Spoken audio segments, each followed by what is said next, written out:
बोले लक्ष्मण भगवान की जय। बोले गणपति महाराज की जय। बोले गौरी शंकर भगवान की जय। बोले जगत दुर्गा माता की जय। बोले बृहस्पति भगवान की जय।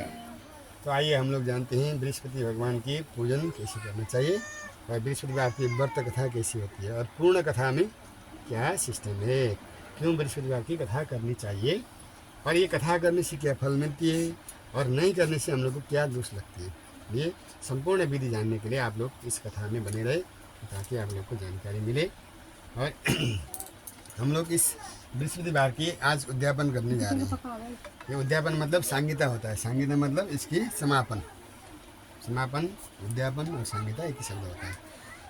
ये 16 बृहस्पति करके 17 में बैठाने से 17 चीज़ सवा शेर में चढ़ाने के लिए मतलब विधान है। जिस तरह 17 फल, 17 पान पत्ता, 17 लौंग, 17 इलायची, 17 धूप, 17 दीपक आदि इत्यादि संपादित वस्तु 17 करके हम लोग चढ़ाने से हमारी व्रत की उद्यापन मतलब संहिता हो जाती है, ताकि हम आगे से आपकी पूजा आज से ही बिठाएंगे बोल के ये हम मन की संकल्प लेके जो किए थे उसी को आज हम समापन करने जा रहे हैं।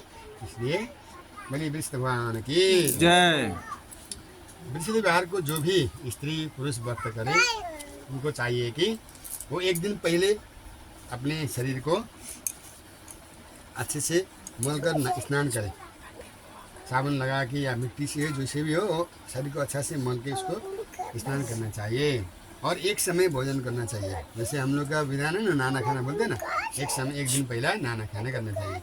बृहस्पतिश्वर भगवान का इस दिन पूजन होता है। जैसे अगर बृहस्पति को हम पूजन करना है तो बुधवार के दिन अच्छा से शरीर को नहा के उसको शुद्ध करके और बृहस्पति के दिन पीला वस्त्र पहनकर और भोजन पीले चने की दाल आदि इत्यादि करे, परंतु नमक न खाएं, नमक न खाएं और पीले वस्त्र पहने, पीले ही फलों का प्रयोग करें, पीले चंदन से पूजन करें के बाद प्रेम पूर्वक गुरु महाराज जी का कथा सुननी चाहिए। बृहस्पति मतलब देवताओं के गुरु हैं। ये इस तरह हम लोग एक गुरु बनाते हैं, उसी तरह भगवान लोग देवता लोग गुरु बनाते हैं, उस उनके देवताओं के गुरु हैं बृहस्पति। कथा सुननी चाहिए। इस व्रत को करने से मन की इच्छा पूरी होती है और बृहस्पति महाराज प्रसन्न होते हैं। हाँ, परंतु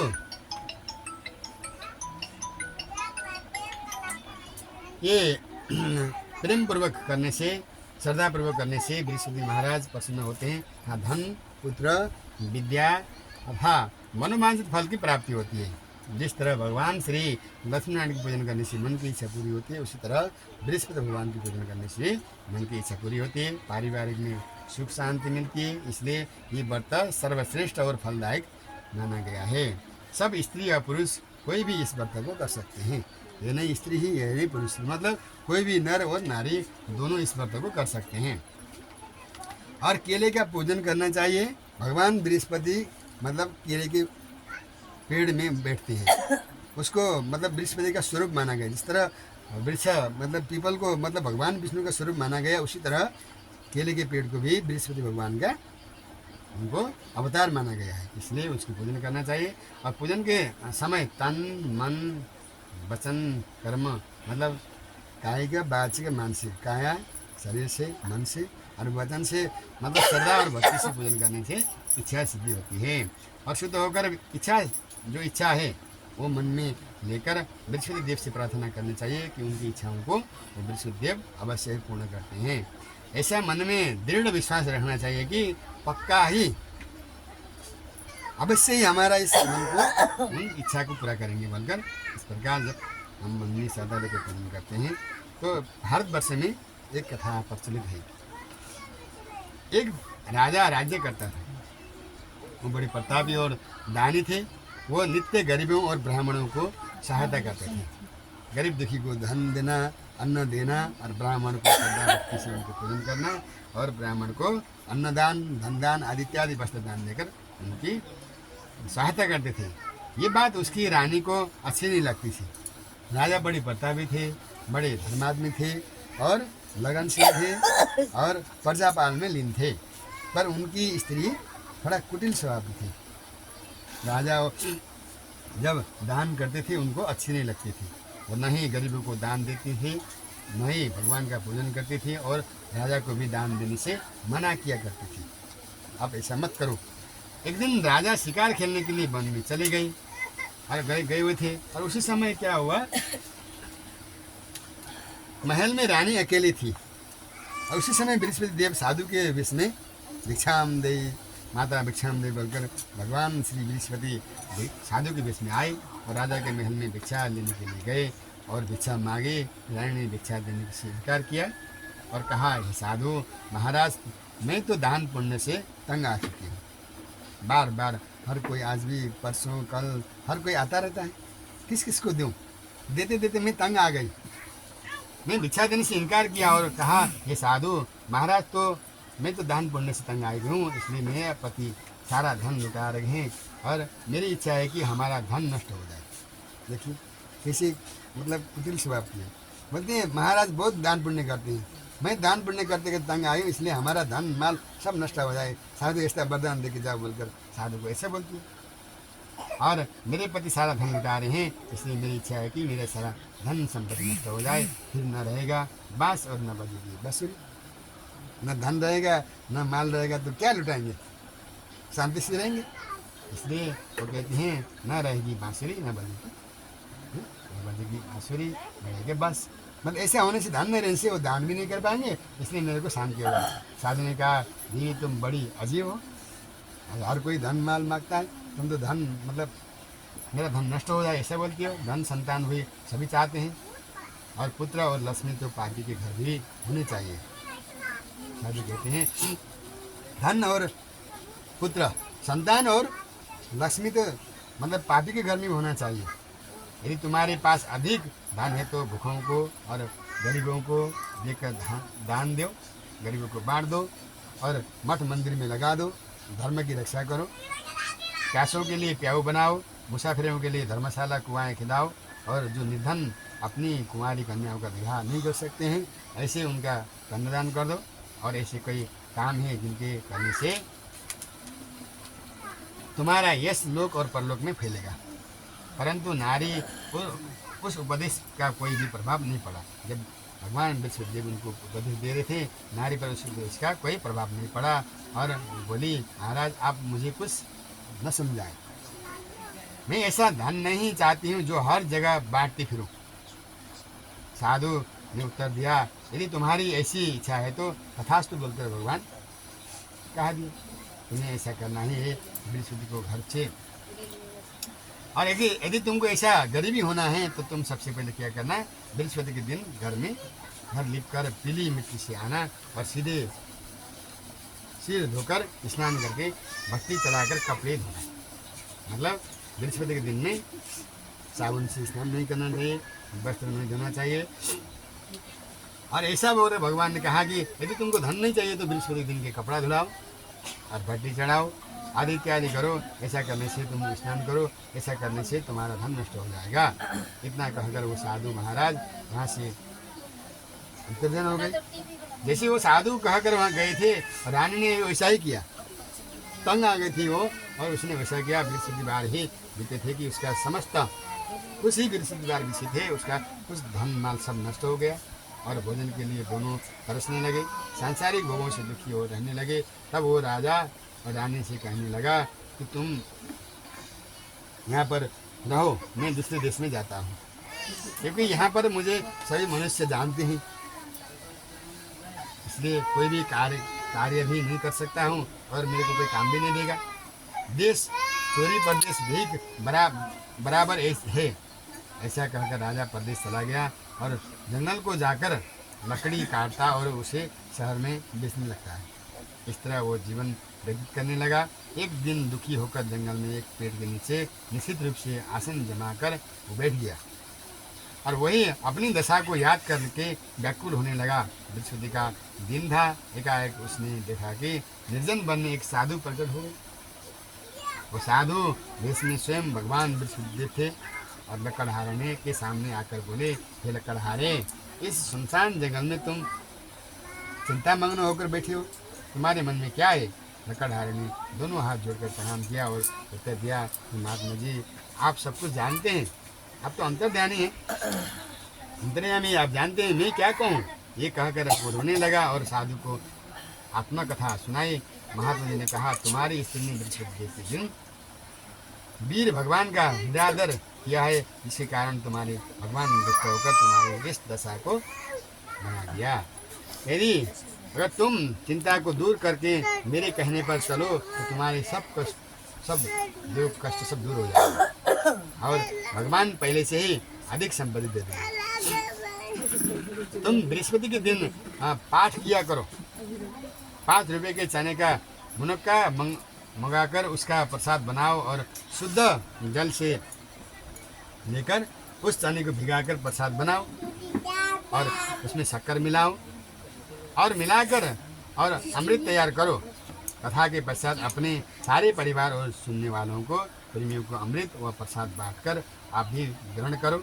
ऐसा करने से भगवान तुम्हारी सब कामना को पूरी करेंगे। साधु ने एक वचन सुनकर लकड़हारा बोला, हे प्रभु, मुझे लकड़ी बेचकर इतना पैसा नहीं मिलता जिससे मैं भोजन करके उसके उपरांत कुछ बचा सकूं।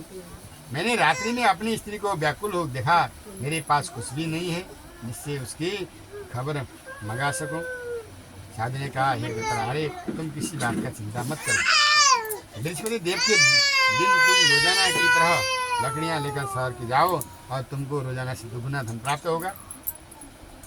इसे तुम भली भांति भोजन करके और भगवान विष्णु के पूजन कर पाओगे और सामान भी आ जाएगा। इतना कहकर साधु अंतर्ध्यान हो गए। धीरे धीरे समय बीतते गया। व्यतीत होने पर फिर वो बृहस्पति का दिन आया। लकड़हार जंगल से लकड़ी काटकर किसी शहर में बेचने गया और उस दिन और अधिक से अधिक उसको पैसा मिला और राजा ने चना गुण आदि लेकर गुरुवार का व्रत किया। उस दिन से उसके सभी क्लेश दूर हुए। परंतु जब दोबारा गुरुवार का दिन आया तो बृहस्पति का व्रत करना भूल गया। इस कारण बृहस्पति भगवान नाराज हो गए और उस दिन उसे उस नगर के राजा से विशाल यज्ञ का आयोजन किया था। शहर में ये घोषणा किया कर दिया कि यदि कोई भी मनुष्य अपने घर में भोजन न बनाए, न आग जलाएं, समस्त जनता मेरे यहाँ भोजन करने के लिए आए और इस आज्ञा को जो मानेगा उसके लिए, अगर ऐसा आज्ञा कोई नहीं मानेगा तो उसके लिए फांसी की सजा दी जाएगी। इस तरह की घोषणा संपूर्ण नगर में करवा दी और राजा की आज्ञा के अनुसार शहर के सभी लोग भोजन करने के गए। लेकिन लकड़हारा कुछ देर पर पहुंचा, इसलिए राजा उसके अपने साथ घर ले गए और लेकर भोजन करा रहे थे तो रानी की दृष्टि उस खुटी पर पड़ी जिस पर उसका हार लटका हुआ था। वहाँ वो दिखाई दिया और वो लटका हुआ हार में उसका नज़र पड़ गया और वो वहाँ पर दिखाई नहीं दिया। रानी ने निश्चय किया कि मेरा हार इस मनुष्य ने चुरा लिया। इस समय पुलिस को बुलाकर उसकी जेल खाने में डलवा दिया। जब लकड़हारा ने जेल खाने में पड़ गया और बहुत दुखी होकर विचार करने लगा कि न जाने कौन से पूर्व जन्म के कर्म से मेरे लिए दुख प्राप्त हुआ है, और उसी साधु को याद करने लगा जो कि जंगल में मिला था। इसी समय तत्काल बृहस्पति देव साधु के रूप में प्रकट हुए और उसकी दशा को देखकर कहने लगे, अरे मूर्ख, तूने बृहस्पति देव की कथा नहीं करी, इस कारण तुम्हें दुख प्राप्त हुआ है। अतः अब चिंता मत करो। बृहस्पतिवार के दिन जेल खाने के दरवाजे पर 4 पैसे पड़े मिलेंगे। उस 4 पैसे से तुम बृहस्पति देव का पूजन करना, तेरे सभी न कष्ट दूर हो जाएंगे। बृहस्पति के रोज उसे 4 पैसे मिले और लकड़हारे ने उसे कहा। कहीं उसी रात्रि को बृहस्पति देव ने उस नगर में राजा को स्वप्न में कहा कि राजन, तुमने जिस आदमी को बंदी बनाकर जेल खाने में बंद कर दिया है वो निर्दोष है, वो राजा है, उसे छोड़ दो। रानी का हार उसी खुटी पर लटका है, अगर तू ऐसा नहीं करेगा तो मैं तेरे राज्य को नष्ट कर दूंगा। इस तरह रात्रि के स्वप्न के देखकर राजा प्रातःकाल उठा और खुटी पर हाथ देखा और लकड़हारे को बुलाकर क्षमा मांगी। लकड़हारे द्वारा योग्य सुंदर वस्त्र और आभूषण देकर विदा किया। बृहस्पति के देव की आज्ञा अनुसार लकड़हारा अपने नगर को चला गया। राजा अपने नगर के निकट पहुंचा तो उसमें बड़ा आश्चर्य हुआ और नगर में पहले से अधिक बाग, तालाब और कुआं बहुत सारे थे। बहुत सी धर्मशालाएं थी, मंदिर आदि बन गए थे। राजा ने पूछा, ये किसका बाग और धर्मशाला है? तब नगर के सब लोग कहने लगे, ये सब रानी और बांदी के हैं। तो राजा को आश्चर्य हुआ कि और गुस्सा भी हुआ। जब रानी ने ये खबर सुनी कि राजा आ रहे हैं तो उसने बांदी से कहा कि हे दासी, देख राजा हमको कितनी बुरी हालत में छोड़कर गए थे, हमारी ऐसी हालत देखकर वो लौट आए। न जाने इसलिए तू दरवाजे पर खड़ी हो जा। आज्ञा अनुसार दासी दरवाजे पर खड़ी हो गई। राजा आए तो उन्हें अपने साथ दिवा लाई। तब उन्होंने कहा कि हमें ये सब धन बृहस्पति देव के द्वारा प्राप्त हुआ है, उस व्रत के प्रभाव से प्राप्त हुआ है। राजा ने निश्चय किया कि 7 रोज बाद तो सभी बृहस्पति देव का पूजन करते हैं, परंतु रोजाना दिन में 3 बार कहानी कहाँ करूँगा, रोज व्रत किया करूँगा। अब हर समय राजा के दुपट्टे में चने की दाल बदी रहती थी। दिन में 3 बार कहानी करता था। एक रोज राजा ने विचार किया कि चलो अपनी बहन के यहाँ आएँ, और इस तरह निश्चय करकर वो राजा घोड़े पर सवार होकर अपनी बहन के पास चला गया। मार्ग में उसने देखा कि कुछ आदमी एक मुर्दे को लेकर जा रहे थे। उन्हें रोककर राजा ने कहने लगा, अरे भाइयों, मेरी बृहस्पति भगवान की कथा सुन लो। बोले, तो हमारा तो आदमी मर गया है, इसको तो अपनी कथा एक पड़ी। परंतु कुछ आदमी बोले, अच्छा कहो, तुम्हारी कथा भी सुन लेंगे। राजा ने दाल निकाली और जब कथा आदि हुई थी कि मुर्दा हिलने लगा, और जब कथा समाप्त हो गई तो राम राम कर मनुष्य उठकर खड़ा हो गया। आगे मार्ग में उसे एक किसान देखे, खेत में मिला, हल चला रहा था। तो राजा ने उसे देखकर और उसे बोला, अरे भाई, तुम मेरी बृहस्पति भगवान की कथा सुनो। किसान बोला, जब तक मैं तेरी कथा सुनूंगा तब तक 4 हरिया मैं जोत लूँगा, और जाओ अपनी कथा किसी और को सुनाओ। इस तरह राजा आगे चलने लगा। राजा के हटते ही बेल पछाड़ खाकर गिर गया था। उसके पेट में बड़ी जोर का दर्द होने लगा। उसी समय उसकी माँ रोटी लेकर आई। उसने जब ये देखा तो अपने पुत्र से सब हाल पूछा, और बेटे ने सभी हाल किए कह दिया कि तू बुढ़िया दौड़ी दौड़ी उस घुड़सवार के पास गई और उसने बोली कि मैं तेरी कथा सुनूंगी, तो अपनी कथा मेरे खेत पर चलकर ही कहना। राजा ने बुढ़िया के खेत पर जाकर कथा कही, जिसे सुनते ही वो बैल खड़ा हो गया था। किसान के पेट के दर्द का भी बंद हो गया। राजा अपनी बहन के घर पहुंचा। बहन ने भाई की खूब मेहमानी की। दूसरे रोज प्रातःकाल हुआ, राजा जागा तो उन्हें देखने लगा कि सब लोग भोजन कर रहे हैं। राजा ने अपनी बहन से कहा कि ऐसा कोई मनुष्य है जो भोजन नहीं किया हो, मेरी बृहस्पति देव की कथा सुने। बहन ने कहा, है भैया, ये देश में ऐसा कोई है, पहले यहाँ लोग भोजन करते हैं, उसके बाद अन्य काम करते हैं। अगर कोई पड़ोस में हो तो देखाऊँ। वो ऐसा कहकर देखने चली गई, परंतु उसे कोई ऐसा व्यक्ति नहीं मिला जिससे भोजन नहीं किया हो। अतः वो एक कुम्हार के घर गई जिसका लड़का बीमार था। उसे मालूम हुआ कि वो उनके यहाँ 3 रोज से किसी भी ने भोजन नहीं दिया है और नहीं किया है। रानी अपने भाई की कथा सुनने के लिए कुम्हार से कहा। वो तैयार हो गया। राजा ने जाकर बृहस्पति का कथा कही, जिसको सुनकर उसका लड़का ठीक हो गया। अब तो राजा की प्रशंसा होने लगी। एक रोज़ राजा ने बहन से कहा कि बहन, हम अपने घर को जाएंगे, तुम भी तैयार हो जाओ। राजा की बहन ने अपनी सास से कहा। सास ने कहा कि चली जा, परंतु अपने लड़कों को मत ले जाना, क्योंकि तेरे भाई की कोई औलाद नहीं है। बहन से अपने भाई से कहा कि भैया, मैं तो चली जाऊंगी, परंतु मेरे कोई बालक नहीं जाएंगे। राजा बोला, जब कोई बालक नहीं चलेगा तब तुम क्या करोगी?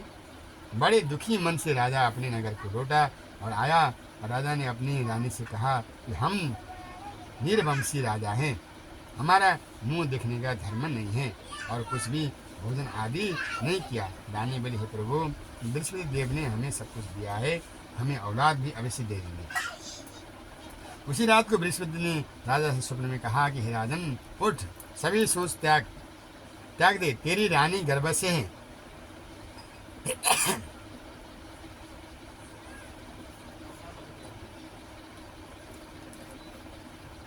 तेरी रानी गर्भ से है, परंतु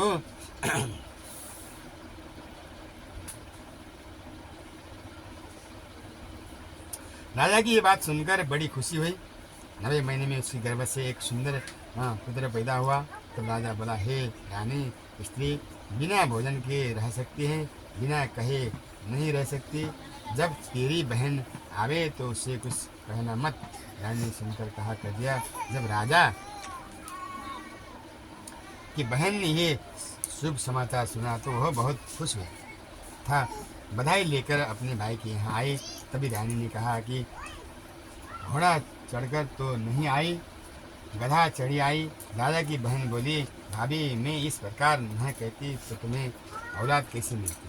बृहस्पतिदेव ऐसे ही हैं, जिसके मन में कामनाएं होती है सभी उसको पूर्ण करते हैं। जो सद्भावना पूर्वक बृहस्पतिवार की कथा व्रत कथा करते हैं एवं कथा पढ़ते हैं अवश्य अथवा सुनते हैं, जो बृहस्पतिदेव की भगवान उनकी मनोकामना पूर्ण करते हैं। भगवान बृहस्पतिदेव उसकी सदैव रक्षा करते हैं। संसार में सद्भावना से भगवान जी का पूजन व्रत करके सच्चे हृदय से उसका मनन करते हुए जयकारा बोलना चाहिए। और बृहस्पतिदेव की कथा प्राचीन काल में एक कथा है। प्राचीन काल में एक ब्राह्मण थे, बहुत निर्धन थे और उससे कोई संतान नहीं थी। उसकी स्त्री बहुत मलिनता की थी, साथ रहती थी, वो स्नान न करती थी, किसी देवता का पूजन नहीं करती थी और इससे ब्राह्मण देवता बड़े दुखी थे। बेचारे बहुत कुछ कहते थे परंतु उसका कुछ परिणाम नहीं निकलता था। भगवान की कृपा से ब्राह्मण की स्त्री के कन्या रूपी रत्न पैदा हुई और कन्या बड़ी होने पर रात स्नान करके भगवान विष्णु भगवान का जाप और बृहस्पतिवार का व्रत करने लगी। अपने पूजा पाठ को समाप्त करके स्कूल जाती थी तो अपनी मुट्ठी में जौ भर के ले जाती थी और पाठशाला में मार्ग में डालती थी। तब ये जौ स्वर्ण के हो जाते थे। लौटते समय उनके बिनकर घर को ले आती थी। एक दिन बालिका सुख में उसने सोने की जौ को फटकार रही थी, साफ कर रही थी कि उसके पिता ने देख लिया और कहा, बेटी, सोने के जौ के लिए सोने का शुभ होना चाहिए। दूसरे दिन बृहस्पतिवार का कथा था। इस कन्या ने व्रत रखा और बृहस्पति से प्रार्थना किया और कहा कि प्रभु, मैंने आपकी पूजा सच्चे मन से की है तो मेरे लिए सोने का एक शुभ दे दो। बृहस्पतिदेव ने इसकी प्रार्थना कर ली और रोजाना की तरह वो कन्या जौ फैलाती हुई जाने लगी। तब जब लौटकर जौ बीन रही थी तो बृहस्पतिदेव की कृपा से उसने सोने का सुख मिला। उसे वो घर ले आई और उसने जौ साफ करने लगी परंतु उसकी माँ का वहाँ ढंग रहा था। वो ढंग रहा था कि एक दिन बीत गया कि वो कन्या से सोने के सुख में जौ साफ कर रही थी। उस समय उस शहर का एक राजपुत्र आया, वहाँ होकर निकलना इस कन्या के रूप में और कार्य को देखकर मोहित हो गया था। अपने घर आकर भोजन खा जल त्याग कर उदास होकर लेट गया। राजा को जब इस बात का पता लगा तो अपने प्रधानमंत्री से साथ में लेकर उसके पास गया और बोले, बेटा, तुम्हें किस बात का कष्ट है? किसी ने इन्हें अपमान किया अथवा और कोई कारण हो सो कहो, मैं वही कार्य करूँगा जिसे तुम्हें प्रसन्न अथवा खुशी मिलेगी। अपने पिता की राजकुमार से सुनने के बाद वो बोला, मुझे आपकी कृपा से किसी भी बात का दुख नहीं है। किसी ने मेरा अपमान नहीं किया है परंतु मैं उस लड़की की उनसे विवाह करना चाहता हूँ जो सोने के सुख में जौ साफ कर रही थी। ये सुनकर राजा आश्चर्य में बढ़ गया और बोला, बेटा, इस तरह की कन्या का पता तुम ही लगाओ, मैं उसके साथ तेरा विवाह अवश्य कर दूंगा। राजकुमार ने उस लड़की के घर का पता बताया। तब मंत्री उस लड़की के घर आया और ब्राह्मण देवता को सभी हाल बताया और ब्राह्मण देवता ने राजकुमार के साथ अपनी कन्या का विवाह करने के लिए तैयार हो गए तथा विधि विधान के अनुसार ब्राह्मण की कन्या का विवाह राजकुमार के साथ हो गया। कन्या के घर से जाते ही पहले की भांति उस ब्राह्मण देवता के घर में गरीबी का निवास हो गया। अब भोजन के लिए भी अन्न बड़ी मुश्किल से मिलता है। एक दिन दुखी होकर ब्राह्मण देवता अपने पिता के पास गया और बेटी ने पिता के दुखी अवस्था में देखकर और अपनी माँ का हाल पूछा। तब ब्राह्मण से ये सभी हाल कहा। कन्या ने बहुत सा धन देकर अपने पिता को विदा कर दिया। इस तरह ब्राह्मण कुछ समय पर सुखपूर्वक व्यतीत करने लगे। हुआ कुछ दिन बाद फिर वो हाल हो गया। ब्राह्मण फिर अपनी कन्या के पास गए और सारा हाल कहा। सनत जी बोली, ये पिताजी आप माता जी से ये निभा लाओ, मैं उसे विधि बताऊंगी, जिससे गरीबी दूर हो जाएगा। तो ब्राह्मण देवता अपनी स्त्री के साथ लेकर पहुंचे तो अपनी माँ को समझाने लगी, माँ तुम प्रातःकाल प्रथम स्नान आदि करके भगवान विष्णु का पूजन करना, प्रातः उठकर अपने पुत्र के बच्चे को जूठन को खा लिया। परंतु उसके बाद नहीं मानी और उसने प्रातः उठ के ही अपने पुत्री के बच्चों के जूठे को हरण कर लिया। उसके इसी से उसकी पुत्री को भी बहुत गुस्सा आया और एक रात को कोठरी से सभी सामान निकाल कर दिया और अपनी माँ को उसमें बंद कर दिया। प्रातः काल उसने निकाला था, स्नान आदि करा के पाठ करवाया और उसकी माँ की बुद्धि ठीक हो गई आ गई। और फिर उसने प्रत्येक बृहस्पतिवार को व्रत रखने लगी। इस व्रत के प्रभाव से उसकी माँ बाप बहुत ही धनवान और पुत्रवान हो गए। विष्णु जी के प्रभाव से इस लोक में सुख होकर मरने पर स्वर्ग प्राप्त हुआ। जय बोलिए विष्णु भगवान की जय। बोलिए विष्णु भगवान की जय। इसके साथ साथ आज की कथा प्रसंग यही समाप्त करता है। और फूल और रख दीजिए। नाना सदन पुष्पाणि यथा पुष्पांजलि